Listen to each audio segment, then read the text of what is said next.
Bismillahirrahmanirrahim. Assalamualaikum warahmatullahi wabarakatuh. Kami dari kumpulan 6 UTC 10 di bawah subjek Etika dan Peradaban ingin membicarakan tentang kesan migrasi peradaban Cina dan India terhadap nilai etika Melayu. Jadi dalam tugasan ini kami perlu tujukan soalan kepada ChatGPT dan kami perlu membuat analisis berdasarkan jawapan yang diberikan oleh ChatGPT. Jadi ini adalah soalan yang dipilih oleh kami. Mengapa soalan ini dipilih? Kita akan lihat di slide yang seterusnya.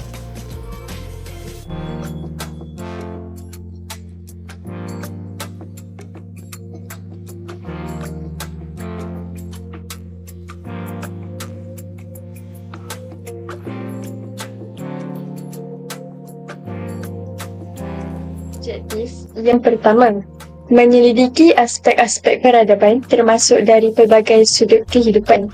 Yang kedua, menganalisis impak perkembangan peradaban Cina dan India terhadap etika masyarakat Melayu.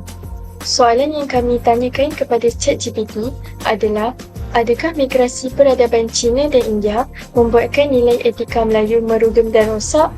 Soalan ini dipilih kerana Malaysia merupakan negara yang mempunyai pelbagai kaum, agama, budaya dan etnik. Tiga kaum terbesar di Malaysia ialah Melayu, Cina dan India. Setiap kaum mempunyai kepercayaan atau agama dan budaya masing-masing.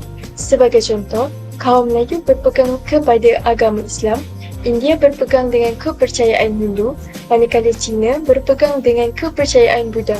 Dengan adanya percampuran antara kaum, agama dan budaya ini, ia memberikan impak yang besar kepada negara dari pelbagai aspek. Oleh itu, adakah percampuran kaum Cina dan India di negara Malaysia ini membawa kepada impak yang negatif serta membuatkan etika Melayu semakin merosot? Jadi ini adalah lampiran kami, iaitu soalan dan jawapan yang ChatGPT beri. Jadi untuk analisis pertama ini, petikan ini menyatakan betapa pentingnya untuk kita fahami bahawa proses percampuran budaya ini dapat menghasilkan transformasi budaya yang unik. Nilai-nilai etika Melayu sememangnya mengalami perubahan dalam hal berkaitan norma dalam kehidupan seharian. Akan tetapi ini tidak bermaksud bahawa semua nilai etika Melayu ini merudum atau rosak. Untuk analisis pertama, kami membahagikan kepada 4 pecahan daripada jawapan ChatGPT, iaitu untuk pecahan pertama, kami mengiyakan bahawa berlakunya percampuran budaya dapat menghasilkan transformasi budaya yang unik. Iaitu kami disokong pernyataan Pat Bolshevdor, iaitu Timbalan Pengarah Agensi Berita Kebangsaan Mongolia pada tahun 2015. Beliau mengatakan bahawa kekayaan Malaysia ini dari segi kepelbagaian agama dan budaya yang menggambarkan keistimewaan Malaysia. Kemudian beliau menambah lagi pernyataan beliau dengan menyatakan bahawa Malaysia adalah sebuah negara sedang membangun. Dan aspek yang menyunikkannya adalah masyarakat yang terdiri daripada pelbagai kaum, iaitu Melayu, Cina, India dan juga komuniti yang lain yang hidup bersama dalam keharmonian. Untuk pecahan kedua pula, kami membuktikan bahawa berlakunya ada perubahan dalam norma kehidupan seharian. Iaitu berdasarkan pembacaan kami, terdapat beberapa aspek etika Melayu yang berubah, antaranya seperti gaya bahasa, perkahwinan dan perayaan. Baik, yang seterusnya.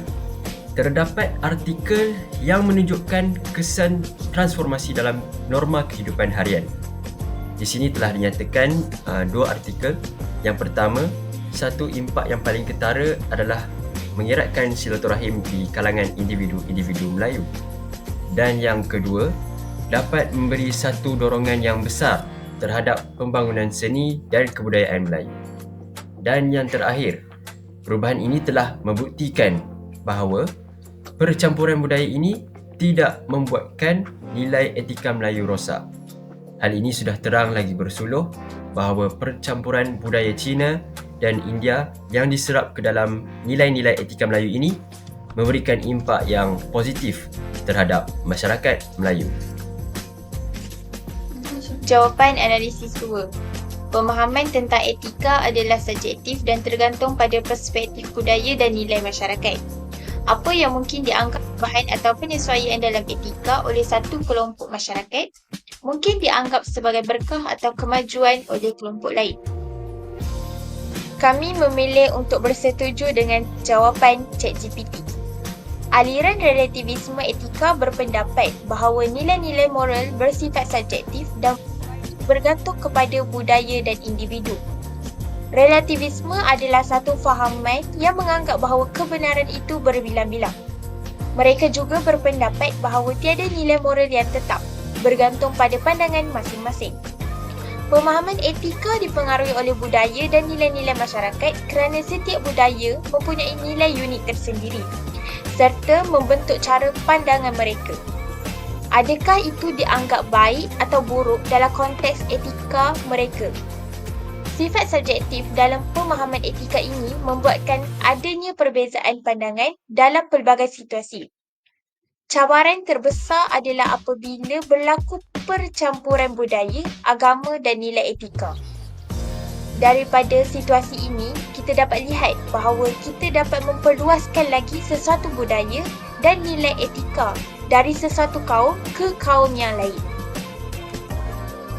Pengaruh peradaban India telah memberikan banyak impak positif kepada masyarakat Melayu. Antaranya adalah adat istiadat, agama seperti wujudnya agama Hindu dan Buddha. Seterusnya, bahasa dan kesusastraan. Adanya bahasa Tamil dan Malayan berasal daripada tamadun India. Aspek pakaian pula, kaum perempuan India Marquesan. Pengaruh peradaban Cina ke atas budaya masyarakat Melayu pula, seperti terbentuknya komuniti Baba dan Nyonya dan juga Cina Perarakan. Tambahan pula, masyarakat imigran Cina bertutur dalam bahasa Mandarin, Hokkien dan Cantonese. Pemakaian Cheongsam oleh kaum perempuan Cina bagi aspek pemakaian. Ini adalah antara kemajuan yang kita dapat daripada kemasukan imigran India dan Cina ke negara kita. Seterusnya, pergerakan imigran ini telah mendorong kepada pertambahan penduduk dan pembentukan masyarakat majmuk. Menurut J.S. Furnivall, masyarakat yang majmuk terdiri daripada pelbagai kaum yang tinggal berkelompok, mengamalkan agama, adat resam, bahasa, pemikiran, kerjaya dan cara hidup sendiri. Kesimpulannya, migrasi peradaban Cina dan India bukanlah sesuatu yang membawa kepada kemerosotan nilai etika Melayu. Malahan, perkara tersebut memberikan impak yang positif kepada masyarakat dan juga negara. Jika diperhalusi, Malaysia mempunyai banyak keistimewaan khususnya dari segi budaya. Puluhan pecahan etnik khususnya daripada kaum peribumi menambah khazanah seni dan budaya yang tidak ternilai harganya. Perkara ini telah menjadikan negara kita dipandang tinggi oleh negara luar serta secara tidak langsung keharmonian negara terjamin dan perpaduan antara kaum juga semakin kukuh. Antara langkah yang boleh kita lakukan bagi memupuk semangat perpaduan antara kaum adalah melaksanakan silibus pendidikan yang menekankan pembelajaran dari aspek budaya agar generasi kini akan datang dapat mengenali dan menjiwai dengan lebih dalam lagi slogan yang sering kali kita dengar, iaitu perpaduan antara kaum. Akhir sekali, generasi muda memainkan peranan yang penting untuk terus membantu Malaysia melahirkan bakat baru yang mampu menunjukkan budaya masyarakat berbilang bangsa negara kepada dunia kerana adat dan budaya tidak harus diketepikan. Seperti kata peribahasa, biar mati anak, jangan mati adat. Oleh itu, percampuran etnik dan budaya ini dapat menjadi panduan dalam kehidupan seperti yang dinukilkan oleh K. Burtons yang mengatakan etika dapat dipakai seperti nilai-nilai dan norma-norma moral yang menjadi pegangan bagi seseorang atau suatu kelompok dalam mengatur tingkah. Erti ini disebut juga dalam sistem nilai dalam hidup manusia, perseorangan atau hidup bermasyarakat. Ini adalah rujukan kami seperti artikel jurnal, akhbar atas talian dan buku.